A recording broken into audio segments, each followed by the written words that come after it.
In today's video, I'm going to teach you how to send a message in Instagram Threads. First, make sure you're logged into your Threads account in your browser or app. Once you're in, you'll land on your Threads home dashboard, which is often called your feed or For You page.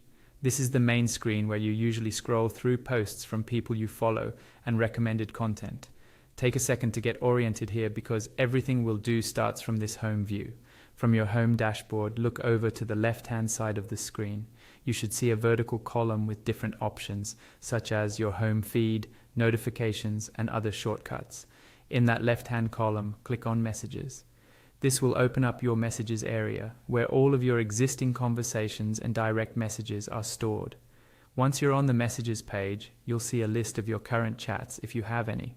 To start a brand new message, look for the icon that looks like a pen on a piece of paper. This is the Compose or New Message button. Go ahead and click on that icon to begin creating a new conversation. After you click it, a new message window or panel will appear.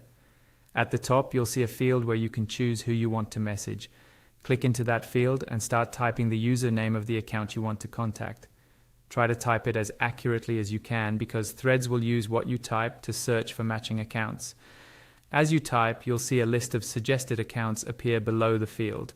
When you see the correct account show up in that list, simply click on it once. This selects that person as the recipient of your message. If you accidentally choose the wrong account, you can usually remove it and search again before sending anything. Now you'll move down to the main message area. Click into the message field at the bottom of the screen and type in what you want to say. You can write a quick note, ask a question, or start a longer conversation. Take a moment to read over your message and make sure everything looks good, especially if you're messaging someone for the first time. When you're happy with your message and ready to send it, press Enter on your keyboard. Threads will send the message and it will appear in the conversation thread above the input box. That's all there is to it. You've successfully sent a message in Instagram Threads.